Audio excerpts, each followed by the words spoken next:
सबका साथ सबका विकास, क्षेत्रीय विकास का हरदम कोशिश करेंगे। जब आपका सहयोग भरा कदम हमारे साथ बढ़ेंगे।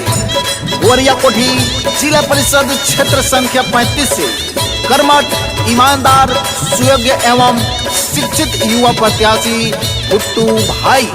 जी हाँ, अब्दुल हकीम जी का पोता और ताहिर जी का पुत्र, आपका अपना भुट्टू भाई।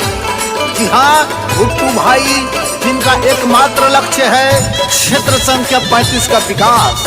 तो हाँ, सबको बताना है, समझाना है कि अपने भुट्टू भाई को जिताना है और गोरिया कोठी जिला परिषद क्षेत्र संख्या 35 का जिला पार्षद बनाना है और भुट्टू भैया का मान बढ़ाना है।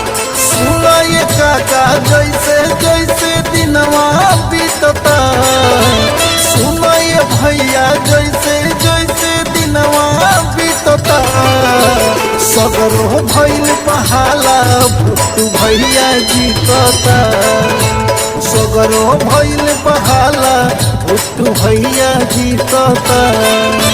सुना ये चाचा जैसे जैसे दिनवा बीतता, सुना ये चाची जैसे जैसे दिनवा बीतता, सगरो भइल बहाला भुट्टू भैया जीतता, सगरो भइल बहाला भुट्टू भैया जीतता।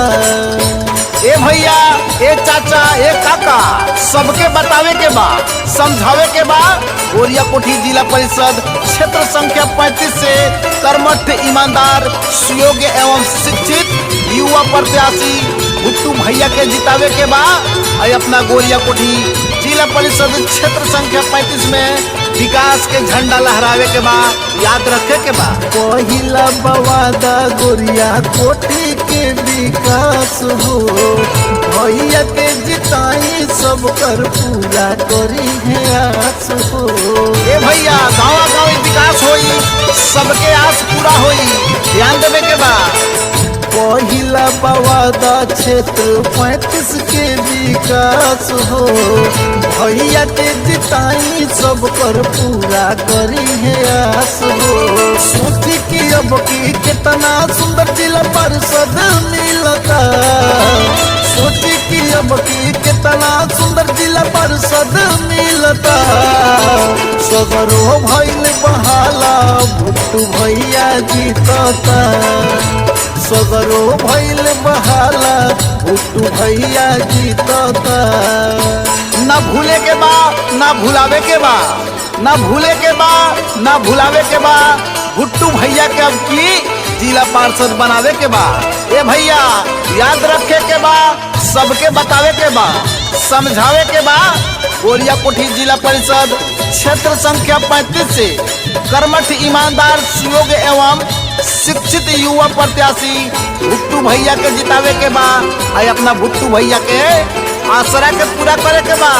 गाँव गाँवी घूम घूम के कइल जाई विकास हो, सेवा में न कमी होई ना विश्वास हो। ए भैया, हर संभव प्रयास होई, रउआ विश्वास रखी, सही कहतानी। गाँव गाँवी घूम घूम के होई विकास हो, सेवा में न कमी होई ना विश्वास हो। भुट्टू भैया जिला पार्षद बनिए सभे कहता, भुट्टू भैया जिला पार्षद बनिए सभे कहता, इनके नमवा सभ के जुबान पर होता, भुट्टू भैया जिला पार्षद बनिए सभे कहता। ए भैया, ए काका, ए चाचा, बुलावे के नहीं के। अब कौनो वोट कटवा सन के फेरा में परला के दरकार नहीं के। सही कहता नहीं, याद रखे के बा। अपना भुट्टू भैया के अपना गोरिया कोठी जिला परिषद से जिला पार्षद भुट्टू भैया के ही बनावे के बा, याद रखे के बा। क्षेत्र संख्या 35 में विकास करावे के बा। वृद्धा पेंशन सबके मिली, साच कहतानी, बड़ा दिन से हम परेशान रहतानी।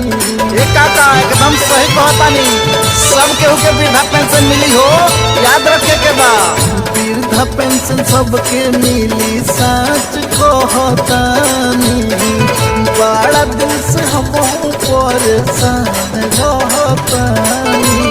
खुशी के खबर सुन के सब कर मनवा खिलता, खुशी के खबर सुन के सब कर मनवा खिलता। सगरो भइल बहाला तू भैया जीतता, सगरो भइल बहाला तू भैया जीतता। सुना ये चाची जैसे जैसे दिनवा बीतता, सुना ये बहिनी जैसे जैसे दिनवा बीतता। सगरो भइल बहाला तू भैया जीतता, सगरो भइल बहाला तू भैया जीतता, सगरो